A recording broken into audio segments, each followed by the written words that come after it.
Fazer lançamento não compensa mais. O custo do lead subiu muito. A conversão piorou pra caramba. Essa moda aí de marketing digital de lançamentos já passou. As pessoas não se interessam mais por conteúdo, não pagam mais por isso. Ou ninguém mais cai em copy, ou nesse funil de vendas que já está conhecido. CPLs e vídeo de vendas. Você certamente já ouviu, se você está no mercado digital, seja como social media, seja como copywriter, gestor de tráfego, o que quer que seja, um lançador em si, você já certamente se deparou com alguma dessas frases, né? E eu me deparo com elas há muitos anos. Né? Então já faz uns 4 anos, né, os últimos 3 a 4 anos, principalmente, que as pessoas começaram a falar isso de uma forma muito mais frequente para mim, e chegou até grandes players do mercado com quem eu me relaciono, que eu tenho amizade até, já chegaram a me questionar nesse sentido. O quê? A condição de jogo para eles, para todo mundo em geral, piorou muito, ou mudou bastante, principalmente depois da bolha da pandemia, que todo mundo foi para casa, começou a consumir conteúdo e a gente teve uma antecipação de muitos anos no desenvolvimento desse mercado em apenas alguns meses. Depois a gente começou a viver essa ressaca desse período. Então você se pergunta, né? Qual que é a minha opinião sobre isso? Alguma dessas afirmações é verdadeira? E na minha opinião, eu acredito que talvez todas elas sejam. Essa é a minha opinião a respeito. E o que eu posso falar como caso, né, prático que aconteceu aqui dentro, né, das nossas empresas com a gente. A primeira vez que eu sempre uso esse mesmo exemplo, a primeira vez que a gente contratou um masthead, que é o principal espaço publicitário do YouTube no Brasil, é um espaço que não tinha filtro, então todo mundo que entrasse no YouTube naquele dia, você comprava uma diária, todo mundo que entrasse no YouTube naquele dia no país, independentemente do que estivesse buscando lá e de qual fosse os temas de interesse, ia ver em grande formato, né, em destaque, a sua chamada, o seu criativo, o seu anúncio, o seu vídeo ali. Eu comprei algumas vezes o masthead do YouTube e eu lembro que a primeira vez que a gente comprou, a gente pagou R$187 mil por essa diária. Uma das últimas vezes que a gente contratou esse serviço, a gente já estava falando de o que eu tinha pago 187, a gente já estava falando de um valor próximo de R$1 milhão. Então você está colocando uma inflação aí de algumas vezes, né, de multiplicação desse valor. O que isso quer dizer, né? O espaço publicitário, o custo de internet, o preço do lead, tudo isso aumentou demais nos últimos anos. A gente já rodou campanhas no passado aqui de captação de leads ao custo de centavos. E hoje eu estou feliz pagando um preço médio de lead de R$15. Calma, preço não é indicativo de valor, logo eu vou entrar nos detalhes disso. Mas o fato é que o mercado se inflacionou demais nos últimos anos porque muitos players começaram a ir para o mercado digital para disputar o mesmo espaço. Então, oferta e demanda, o preço subiu de tudo isso. Bom, a intenção desse vídeo aqui é explicar por que isso está acontecendo. Todo esse fenômeno, né? Oferta e demanda, já dei uma pista aqui, muito mais gente disputando os mesmos espaços, muito mais negócios digitais disputando, né, os mesmos canais, e são poucos. A gente vive um oligopólio nesse meio. O que é um oligopólio? É diferente de um monopólio, que é só um player que domina tudo. Você tem poucos, concentrado em poucos players. Quem são esses canais? Google, Meta, TikTok e por aí vai. Então, além de explicar por que esse fenômeno acontece, a intenção desse vídeo também é tentar mostrar para você e para o seu negócio o que vocês podem fazer para continuar rentáveis ao longo do tempo. Uma outra coisa que a gente tem visto muito nesse mercado são players que têm vida relativamente curta. O cara estoura por um tempo, ele fica o hype, o famosão, que está vendendo pra caramba por 1, 2, 3 anos, quando muito. Daí eles meio que saem da moda, ele some um pouco e outro player ascende no lugar dele, que também vai durar 2, 3 anos. São exceções das exceções aqueles players que têm 10 anos, grandes, com perpetuidade, rodando, com muita rentabilidade nesse mercado. E todo esse problema, ele deriva de uma palavrinha aqui, né, que é um dos grandes pilares desse jogo, que se chama audiência. Pode parecer óbvio aqui, né? Mas você tem grandes pilares. Você tem a audiência, que é o público e como você chega nele. Você tem a narrativa, que é a sua campanha, o seu copywriting, né, os seus criativos, e você tem o produto, que é aquilo que você entrega, como você se posiciona, o que você oferece, a proposta de valor que você vende, o preço que você cobra. O que acaba acontecendo? Os dois pilares que estão mais próximos de você como expert, como empresa ou como infoprodutor, são mais fáceis de se controlar, por óbvio. É muito mais fácil você mexer no preço do seu produto, na oferta do seu produto, ou na sua campanha, no seu criativo, no copy que você está mostrando para o seu público, do que mexer no seu público de fato. Então, pode parecer um tanto óbvio, mas a maioria desses problemas, ou se não todos, estão relacionados à audiência, só que você acaba atacando eles pela ótica ou de produto ou de copy, narrativa, gestão de tráfego e afins. Por que eu disse que tudo isso é verdade? Sim, o preço do lead é mais caro, sim, muito provavelmente não está rentável mais fazer marketing digital. E por que tudo isso tem a ver com a audiência? Aqui eu conto para vocês, né, que é o grande segredo econômico que baliza tudo isso que está por trás disso tudo, que é a lei de retornos marginais decrescentes. O que é isso? Isso quer dizer que uma unidade adicional que você vai vender é mais difícil de você conseguir. Um erro clássico do mercado. O cara faz um primeiro lançamento, uma primeira campanha, vende pra caramba e fala, porra, estourei, agora na segunda eu vou fazer muito maior, porque eu vou aprender com os erros, vou otimizar e vai ser muito melhor. Ele não põe na conta um fator que é o quê? Ele colheu boa parte dos frutos que já estavam mais maduros nessa primeira campanha. Então ele naturalmente, sim, ele pode otimizar, ele pode melhorar e deve fazer isso, mas ele já começa com esse deflator que é parte do público dele que já viu, já consumiu, já foi impactado por aquilo. O que é a lei dos retornos marginais decrescentes em economia? Cada unidade a mais que você vai é mais difícil ou mais cara de você conseguir. E por isso que eu falo que sim, nesse mercado, alguns players eles não conseguem durar do tamanho deles, da rentabilidade que eles têm, mais do que 2 anos. Por quê? O que todo grande jogador desse jogo me rebate depois. Puxa, mas a minha audiência é infinita. São 200 milhões de brasileiros. O marketing digital nunca vai saturar por isso. Eu não vendi 200 milhões de unidades ainda.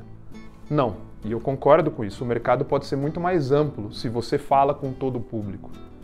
Qual que é o problema disso? Você já falou com quem está perto. Você já falou com os 1.000 em volta, são os mais baratos. Você já falou com os 10 mil, ficou um pouquinho mais caro, mas a sua mensagem já chegou. Você já falou com 100 mil, com 1 milhão. Para você chegar no 190 milhões que está lá longe, fatalmente você vai gastar mais, vai ser mais difícil. Ele não é mais um fruto baixo. Esses frutos você já colheu nessa comunicação de início que estava represada, que é o público consciente, aquecido, que sabe do problema, que sabe que você existe, que te acompanha, você já colheu isso. Então, sim, de fato, o que acaba acontecendo é, você vai querendo crescer esse bolo, você faz muito bem, constrói a equipe, otimiza o jogo, mas o preço do lead sim vai subir. Porque cada audiência nova que você tentar chegar, vai ser mais caro para você atingir ela. E o que acaba acontecendo? Não, o mercado não saturou. Você tem de fato 200 milhões de pessoas que poderiam consumir o seu produto.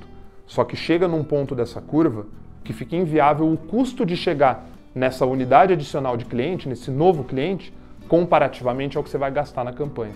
Ou seja, os ROIs, né, o retorno do seu investimento na campanha, acaba se comprimindo absurdamente até ficar negativo.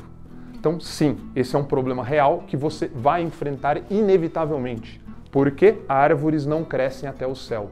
Não existe uma árvore que todos os frutos são baixos para sempre. Beleza, joguei um monte de problema aqui. E como que a gente resolve eles, né? Bom, qual que é a dica, né? Falando do caso de empíricos, a gente passou por esse problema, eu citei o caso do Masthead, mas eu trago um outro dado aqui. Eu pedi para o pessoal levantar quantos leads a gente já captou. Leads de investidores. Pessoas no Brasil com interesse em investimentos, ou seja, um público em tese, mais quente, aquele cara que quer investir. Já foram 25 milhões de leads captados diferentes, únicos, né? CPFs diferentes. Cara, eu já atingi, queira ou não, boa parte desse mercado, considerando que o Brasil não é um país de investidores por cultura. O Brasil tem números baixos de investimentos. São 4 milhões de pessoas cadastradas na Bolsa Brasileira, CPFs cadastrados. Isso não quer dizer que são os ativos. Eu já impactei 25 milhões de pessoas. Ou seja, sim, vai ficando cada vez mais difícil. Como você resolve esse problema no seu meio? A gente está falando de audiência. Primeiro ponto, você precisa acessar novos públicos. Como você faz isso? O que é isso? O segredo aqui é você renovar ou oxigenar a sua audiência. Qual que é o problema disso? Oxigenar a audiência exige o quê?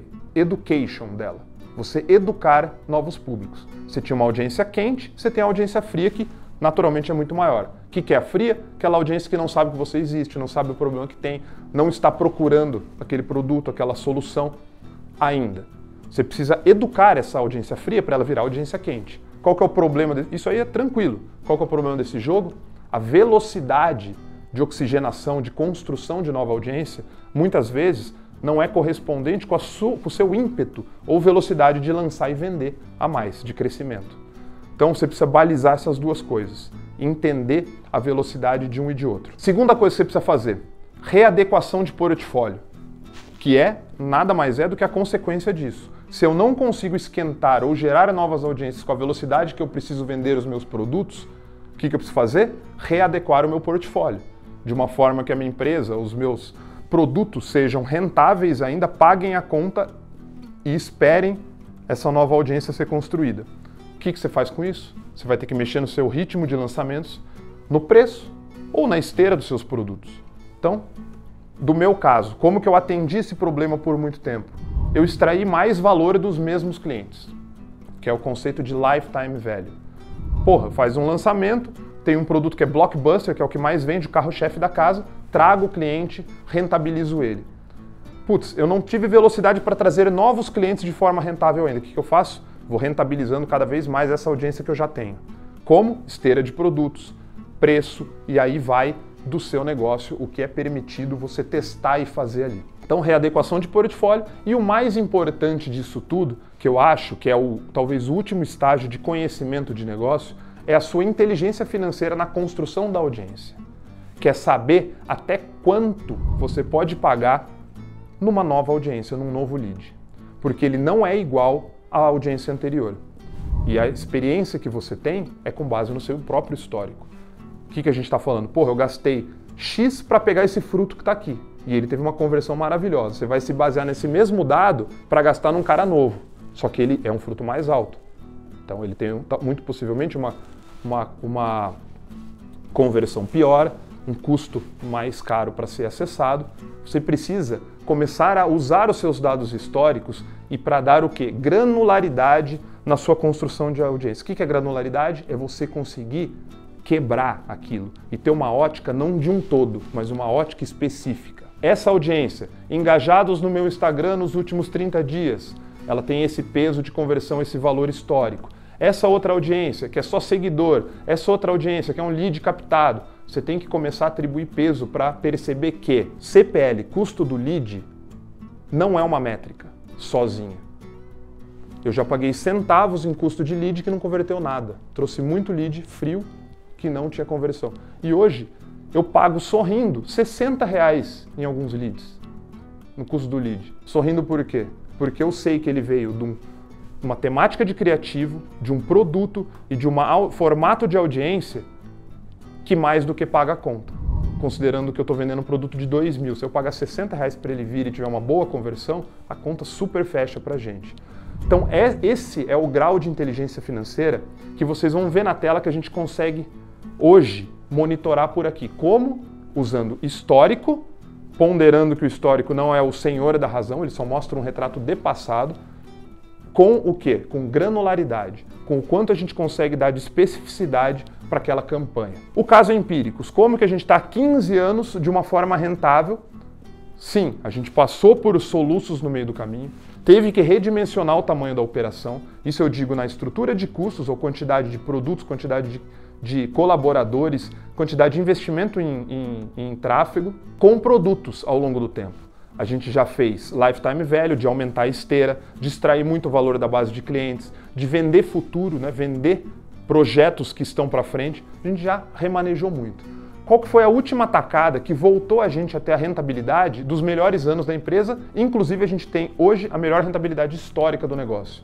Muita gente conhece a Empíricos como pioneira do mercado. Puta, a primeira casa que fez 200, 300 milhões de reais de faturamento anual, lá atrás, 2016, 2017. Ah, a Empíricos sumiu por causa disso. Não. A gente só está acessando outros públicos e hoje, em termos de rentabilidade, a gente está melhor do que aquela fase. Como? A audiência. A gente mudou a audiência. O exemplo que eu dou aqui é o que eu já dei anteriormente da máquina de café. Antes eu vendia cursos de investimentos, recomendações de investimentos. Quem compra isso? Quem quer ganhar dinheiro. Então o público, quem quer ganhar dinheiro no Brasil? 200 milhões de pessoas. Eu venho com a promessa de que, eu vou te fazer ganhar mais dinheiro. Todo mundo quer isso? Concordado, todo mundo quer. Só que quem que está disposto a pagar um ticket, né, para aprender isso? E a entrega do meu produto vai ser o quê? Um curso de ganhar dinheiro. Vai ser um editorial. Ele tem que se esforçar, ele tem que dedicar tempo da vida dele para investir naquilo, né, para consumir, estudar, pegar as dicas, orientações, depois abrir conta, aplicar aquele negócio todo. Pouca gente, né, é um funil muito mais, que tem muito mais filtro do que um funil amplo. E o paralelo que eu faço é com a máquina de café. Todo mundo quer tomar um café, ou quase todo mundo. Beleza, eu ofereço isso para o meu público. Você quer tomar um café? Todo mundo? Quero. Eu tenho aqui um curso de barista para você aprender a fazer um café. Isso era o modelo de Empíricos editorial que a gente viveu até 2022. Eu entregava para o cara um curso de barista. Ele tinha que ir lá sujar a mão dele, passar horas estudando conteúdo para tentar fazer o café, para ver se o café sai bom ou não. Hoje, como que a gente mudou esse espectro de audiência? Eu parei de falar com esse cara que está disposto a fazer um curso de barista, que eu chamo de heavy user de investimento, e abri o espectro da minha audiência para um público muito mais amplo, como? Quem aqui quer tomar um café? Todo mundo quer o mesmo café. Só que em vez de entregar um curso de barista, eu entrego hoje para ele uma máquina Nespresso, que ele aperta um botão, o café sai pronto. Como? Com tecnologia, automação. O meu mercado permitiu isso.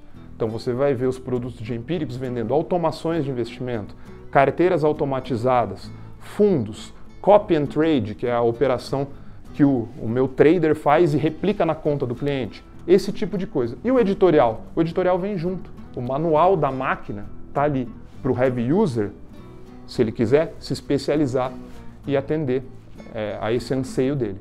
Então eu ampliei o meu mercado e cresci, alterei o escopo da minha audiência com uma mudança também de produto. Enfim, era isso. A gente falou aqui de muitas coisas. Fica claro e importante para vocês, os pilares. Sempre vai ter, qualquer problema ou qualquer otimização do seu negócio vai ter a ver com a construção da audiência, com a campanha ou com o produto entregue. E o que você pode fazer para combater essa realidade de mercado de CPL cada vez mais caro. Por quê? Porque isso é inevitável. É lei econômica de retorno dos marginais decrescentes. O cara mais fácil de converter sempre, necessariamente, vai ser aquele que está mais perto. Como que você faz para acessar o que está muito longe, se você quiser crescer ao longo do tempo? Lembra dos 3 tópicos que eu falei aqui. Inteligência financeira na construção da audiência, remanejamento e readequação de produtos e uma ótica sobre, seja as suas campanhas, seja os seus produtos, como a gente fez no caso que eu acabei de mostrar aqui. Valeu, um abraço.